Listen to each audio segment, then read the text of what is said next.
قصة يوسف عليه السلام، الجزء الأول.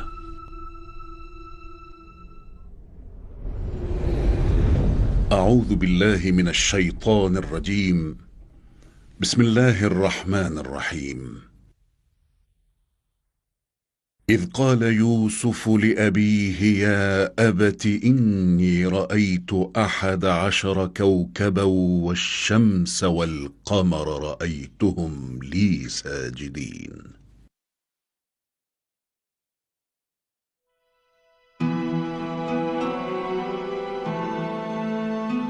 طلع الصبح يحمل البشرى بيوم جديد.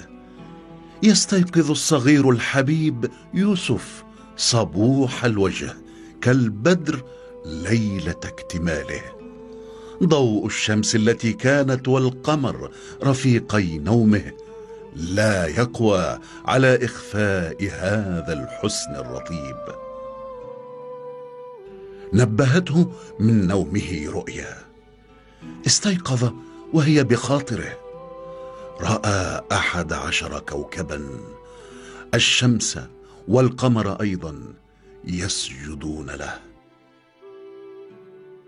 لم يمر هذا الحلم على الغلام الصغير دون أن يشغل باله ويجتهد في الاهتداء إلى تأويل الله.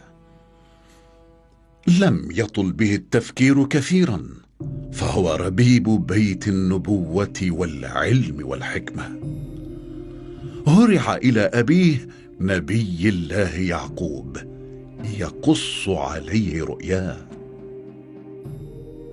تفرس الوالد في صغيره الذي امتلك حبه قلبه، ورأى فيه من السمات ما لم يره في أبنائه الكثر. وها هو ذا الصغير يبوح بالرؤيا لوالده. وجاءته البشرى من الله تحمل في طياتها ما لا يقوى الصغير على تبينه حتى حينه، إذ يدرك نبي الله يعقوب مغزاها وينبئ ولده بالقادم القريب ولو بعد حين، وهو اصطفاء الله له من أحفاد إسحاق بن إبراهيم. كان يعقوب عليه السلام يحب أبناءه، وكان ليوسف وأخيه الشقيق محبة خاصة في قلبه. ويعلم يعقوب أن في نفوس أبنائه 10 شيئا من الغيرة تجاه يوسف خاصة.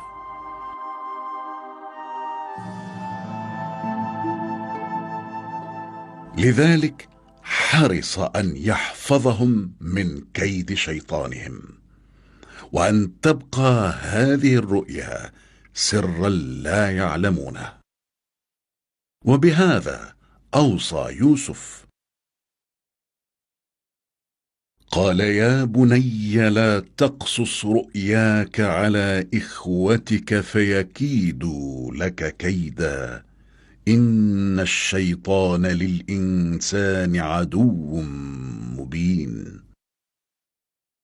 وكذلك يجتبيك ربك ويعلمك من تأويل الأحاديث ويتم نعمته عليك وعلى آل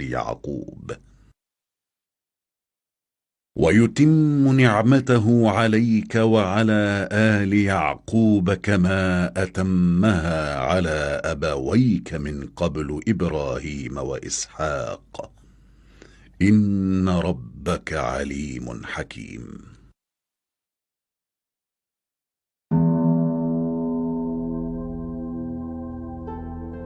وتمر الأيام، ومحبة يوسف تزداد في قلب أبيه يعقوب، وحرصه عليه وعلى عدم فراقه يبدو جليا. أما الإخوة فلا تزال الغيرة تستبد بهم، ويرون والدهم مخطئا في إيثار يوسف وشقيقه بالمحبة عنهم، حتى اجتمعوا لتبريد تلك النار التي تشتعل في صدورهم. إذ قالوا ليوسف وأخوه أحب إلى أبينا منا ونحن عصبة إن أبانا لفي ضلال مبين.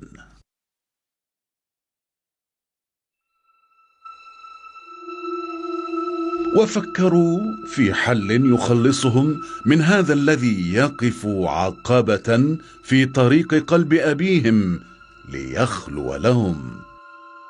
وكاد لهم الشيطان كما كاد من قبل لولد آدم، فكان القتل خيارهم.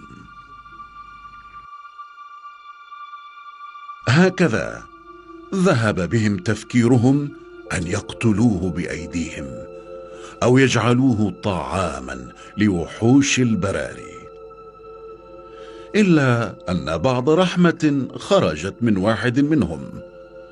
لم يهن عليه وهم أبناء نبي أن تخرج منهم هذه الفعلة الشنيعة فتتلوث أيديهم بدماء أخيهم الذي لا يزال غضا طريا.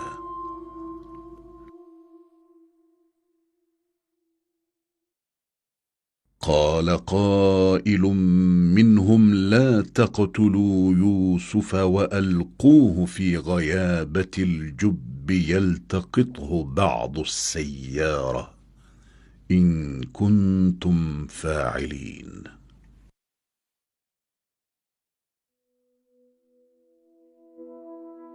كان هذا الخيار أخف الضرر بالنسبة إليهم، رميه في بئر بجوار بيت المقدس حيث القوافل تروح وتجيء، لعل قافلة منهم تحمله معها وبذلك ينصرف بعيدا عنهم دون أذى يصيبه. ويأتي وقت تنفيذ الخطة، ويقرر إخوة يوسف أن يذهبوا بنزهة إلى البراري فيراود يعقوب عليه السلام عن يوسف ليسمح لهم باصطحابه معهم. أقبلوا إليه بثوب المحب الحنون، قالوا يا أبانا ما لك لا تأمنا على يوسف وإنا له لناصحون، أرسله معنا غدا يرتع ويلعب وإنا له لحافظون. كان الطلب صعبا على قلب يعقوب، إنه الحبيب يوسف، كيف له أن يفارقه وهو فلذة الكبد ومهجة القلب؟ كيف له أن يأمن عليه من إخوته ومن تلك البراري حيث الوحوش قد تتصيد المرأة كما يتصيد الذئب الغنم القاصية؟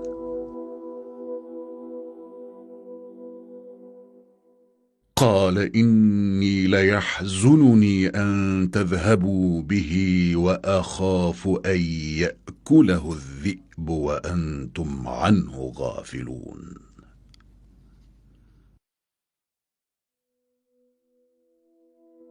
فما كان من الأبناء إلا أن تباهوا بعصبتهم وقوتهم وأنهم قادرون على حفظ أخيهم، فكيف للذئب أن يأكل يوسف أو يقترب منه بأذى وهم من حوله راعون؟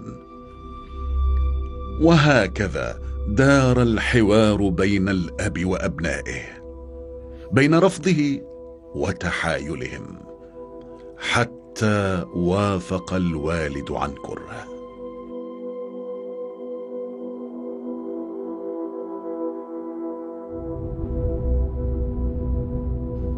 أقبل الصباح وانطلقوا حيث يبغون، ذاهبين بيوسف إلى مصير يجهله. مضى النهار كما ظن يوسف في لهو ولعب، ولما أقبلت الشمس على المغيب وحان وقت الرجوع، خلع إخوة يوسف القميص عنه وهو يحسبهم من اللاعبين، ثم دلوه لقعر بئر ضحلة الماء،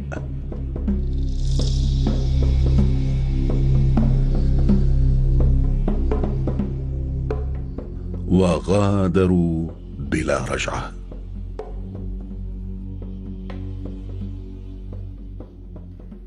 فلما ذهبوا به وأجمعوا أن يجعلوه في غيابة الجب،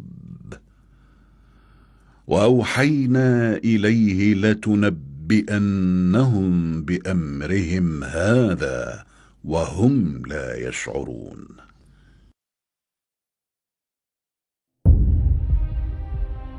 ابتعد الإخوة تاركين فلذة كبد أبيهم، وحيدا بعيدا عن حضنه الدافئ، في وحشة هذا السجن الصغير الضيق وظلام الليل. وحتى يتمموا بنود المؤامرة لطخوا قميص يوسف بدم غير دمه ليقنعوا أباهم بصدق مزاعمهم. وصلوا إليه عشاء من دونه وعيونهم تمتلئ بدموع كاذبة كشأن الدماء التي على قميص أخيهم، وأعذارهم قد حضروها مسبقا.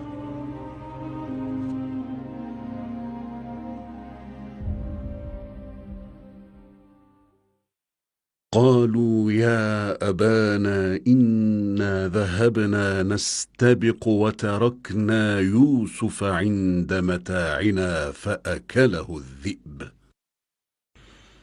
وما أنت بمؤمن لنا ولو كنا صادقين. وجاءوا على قميصه بدم كذب،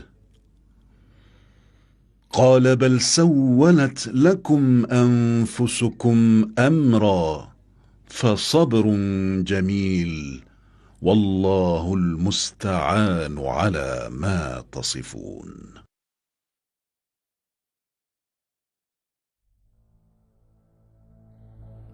انفطر قلب الوالد على حبيبه الفقيد، وبان في صدره كذب أبنائه الذين نفوا عن أنفسهم الصدق من زلات لسانهم. ها هو قميص يوسف لم تمزقه أنياب الذئب، فأي أمر سولت لهم أنفسهم ارتكابه. صبر الوالد واستعان على مصابه بالله. أما يوسف فقد كان ينتظر قدر الله، بات ليله عاري الجسم وحيدا مفكرا بمصير أبيه الحزين على غيابه، لكنه كان يعلم أن الله لن يتركه وحيدا، وأن دعوات أبيه الحكيم لا بد أن ترافقه. وجاء الصباح يحمل الفرج للخروج من هذا السجن الصغير.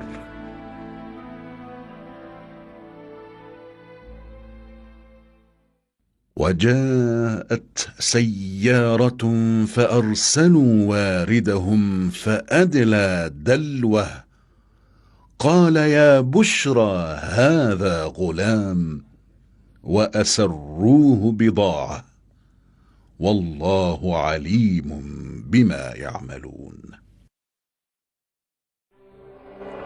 ظن وارد القافلة وهو يرفع دلو البئر أن ثمة ماء فيه، لكنه فوجئ بوجه بريء يطل عليه، وبشر القوم خيرا. ظنوا أنه فتى شرد من إحدى القوافل وبيعه فرصة لكسب المال، لكنهم تفحصوا في الغلام فلم يجدوا فيه علائم الرق، ومع ذلك أخذوه وأخفوه في بضاعتهم التي سيبيعونها. وحطت القافلة رحالها في مصر، وضم يوسف إلى بضاعة القوم المعروضة للبيع. كان وجهه الوضاء وسماته الحسنة من شأنها أن تجعل كبير رجال الحاكم يختاره ليضمه إلى قصره. ورضي القوم بالبيع مقابل دراهم زهيدة، لم يكونوا ليرضوا بها لو كانت لبيع رقيق. وقال الذي اشتراه من مصر لامرأته أكرمي مثواه عسى أن ينفعنا أو نتخذه ولدا. وكذلك مكنا ليوسف في الأرض ولنعلمه من تأويل الأحاديث، والله غالب على أمره ولكن أكثر الناس لا يعلمون.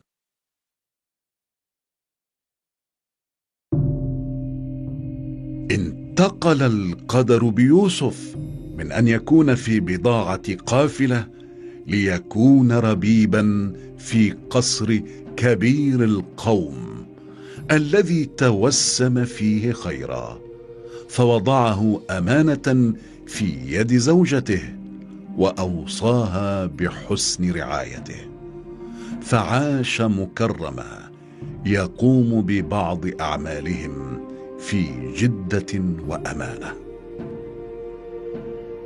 شب به طود الطفولة، وظهرت عليه علامات الفتوة والقوة، وهو لا يزال يزداد حسنا على حسنه، ويتميز بصفاته الحميدة وأمانته ونجابته.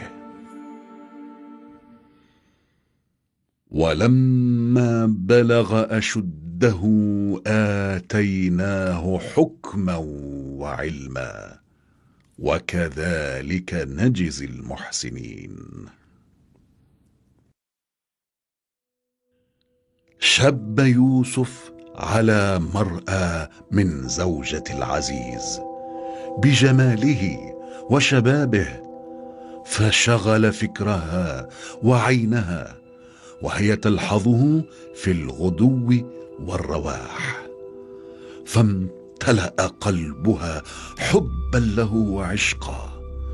تحينت فرصة غياب رب بيتها عنه وانشغال الخدم بأمورهم، فأحكمت إغلاق الأبواب المؤدية لمخدعها، واستدعت يوسف لأمر من شؤونه، حتى إذا حضر لتلبيتها إذ بها هيأت نفسها للغواية.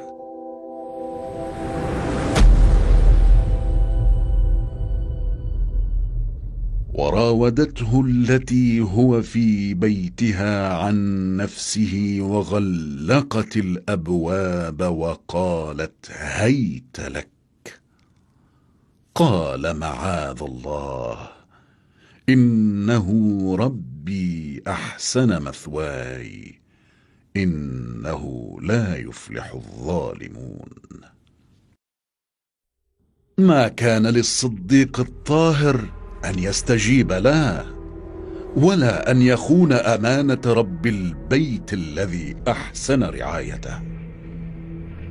وما زالت تحاول استمالته، وهو يأبى ويعظها ويذكرها بالله تعالى، ويعظم الأمر الذي هي فيه والظلم الذي تجره على نفسها وعليه. ويحفظ الله الصديق يوسف ويصرف عنه السوء والفحشاء. وكان لا بد من الفرار من قبضة الفتنة، فانطلق نحو الباب، والمرأة خلفه تحاول الإمساك به لكي لا يهرب. وفي سباقهما هذا أمسكت بقميصه فشق. هناك حصل ما لم يكن بحسبان المرأة. الزوج واقف على الباب وفوجئ بهذه الصورة: زوجته في ثوب غوايتها، ويوسف ممزق قميصه من الخلف. وكما تفاجأت هي من مقدمه، سارعت بكيدها برمي التهمة على يوسف، بل وإطلاق حكم بضرورة سجنه. لكن يوسف دافع عن نفسه.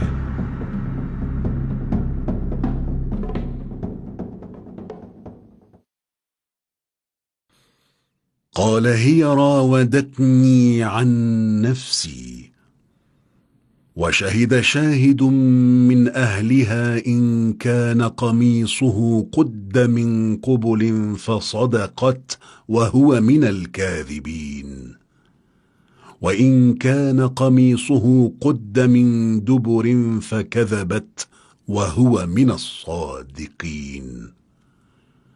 فلما رأى قميصه قد من دبر قال إنه من كيدكن، إن كيدكن عظيم.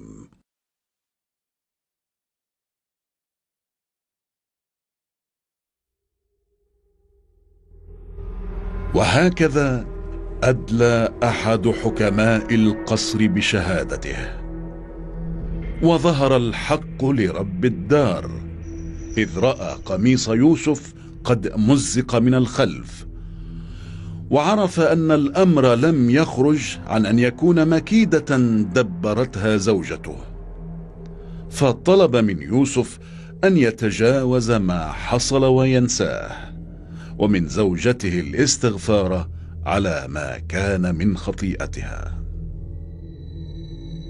وتمر الأيام وتضيق الصدور بأسرارها، ويتسرب الخبر لنسوة في المدينة يتحدثن عن جرأة صاحبة الملك والنفوذ التي بلغ بها الضلال إلى أن تراود فتاها عن نفسه، وأن تغرم بحبه حتى يمتلك عليها شغاف قلبها.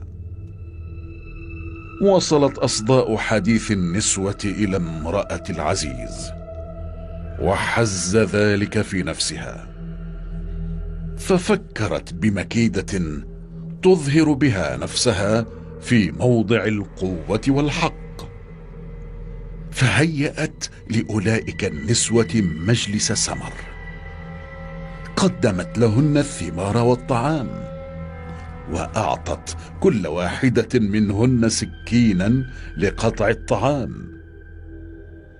وفي تلك اللحظة التي استوثقت من حيازتهن السكاكين، نادت يوسف ليقوم ببعض أموره.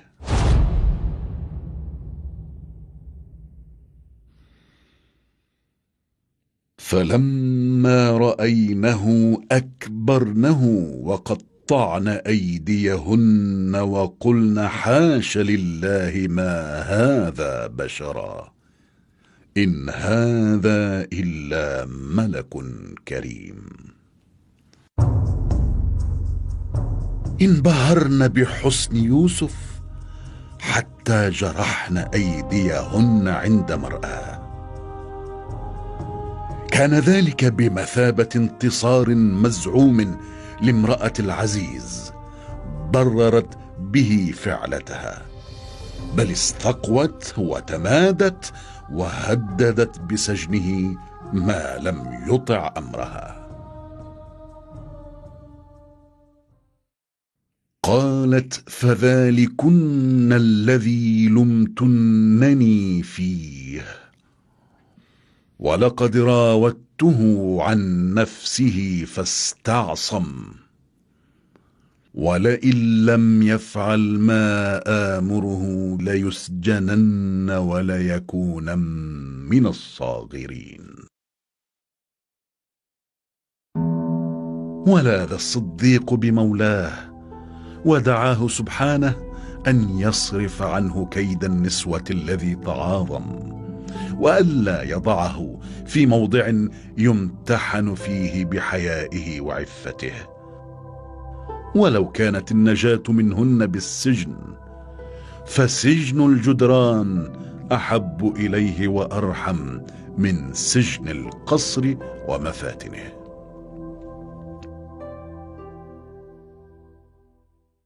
فاستجاب له ربه فصرف عنه كيدهن، إنه هو السميع العليم. ثم بدا لهم من بعد ما رأوا الآيات ليسجننه حتى حين.